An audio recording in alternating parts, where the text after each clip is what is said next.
আজকের আবহাওয়া রিপোর্ট। পশ্চিমবঙ্গের দক্ষিণ ও উত্তর অংশ। দক্ষিণবঙ্গের আবহাওয়া। আজ দক্ষিণবঙ্গের আকাশ সকাল থেকেই মেঘলা। কলকাতা, হাওড়া, হুগলি, দক্ষিণ 24 পরগনা, উত্তর 24 পরগনা, পূর্ব ও পশ্চিম মেদিনীপুর, নদিয়া, মুর্শিদাবাদ, বীরভূম এবং বর্ধমান জেলাগুলিতে সকাল থেকে মাঝারি থেকে ভারী বৃষ্টির সম্ভাবনা রয়েছে। আবহাওয়া দফতরের পূর্বাভাস অনুযায়ী বজ্রবিদ্যুৎ সহ বিক্ষিপ্ত বৃষ্টির দাপট দেখা যেতে পারে। কলকাতায় দিনের তাপমাত্রা থাকবে সর্বোচ্চ 31 ডিগ্রি সেলসিয়াস এবং সর্বনিম্ন 27 ডিগ্রি।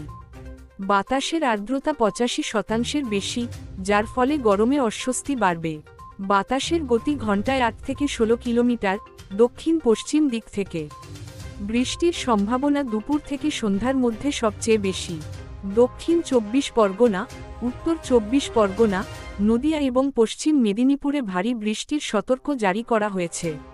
কোথাও কোথাও 30 থেকে 40 কিলোমিটার বেগে ঝোড়ো হাওয়া বইতে পারে।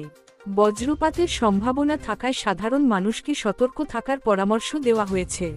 আলিপুর আবহাওয়া দফতরের তথ্য অনুযায়ী আগামী কয়েকদিন দক্ষিণবঙ্গে বৃষ্টির পরিমাণ আরও বাড়তে পারে। বৃহস্পতিবার থেকে শনিবার পর্যন্ত ভারী বৃষ্টির সম্ভাবনা রয়েছে। জলবায়ুর এই পরিবর্তন জনজীবনে প্রভাব ফেলতে পারে, বিশেষ করে নিচু এলাকায় জল জমার আশঙ্কা রয়েছে। উত্তরবঙ্গের আবহাওয়া। উত্তরবঙ্গের আবহাওয়া আজ বেশ অস্থির। দার্জিলিং, কালিম্পং, জলপাইগুড়ি, আলিপুরদুয়ার, কোচবিহার, মালদা, উত্তর ও দক্ষিণ দিনাজপুর এই জেলাগুলিতে বৃষ্টির সম্ভাবনা প্রবল। দার্জিলিং ও কালিম্পংয়ে কুয়াশা এবং মেঘলা আকাশের পাশাপাশি ভারী বৃষ্টির পূর্বাভাস রয়েছে। পাহাড়ি অঞ্চলে ধস নামার আশঙ্কা থাকায় পর্যটকদের সতর্ক থাকতে বলা হয়েছে। জলপাইগুড়ি ও ডুয়ার্স অঞ্চলে মেঘলা আকাশ এবং বিক্ষিপ্ত বৃষ্টির সম্ভাবনা রয়েছে।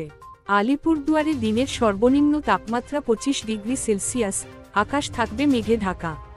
কোচবিহারে আকাশ তুলনামূলকভাবে পরিষ্কার থাকলেও বিকেলের দিকে হালকা বৃষ্টির সম্ভাবনা উড়িয়ে দেওয়া যাচ্ছে না।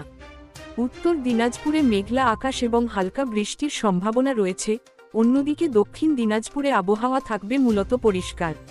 ইসলামপুরে মেঘলা আকাশ এবং বৃষ্টির সম্ভাবনা, গঙ্গারামপুরে আকাশ পরিষ্কার থাকবে বলে জানা গেছে। আবহাওয়া দফতর উত্তরবঙ্গের জন্য কমলা সতর্ক জারি করেছে।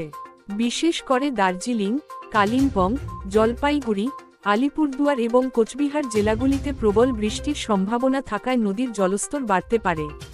তিস্তা, তোরসা এবং জলঢাকা নদীর ধারে বসবাসকারী মানুষদের সতর্ক থাকতে বলা হয়েছে।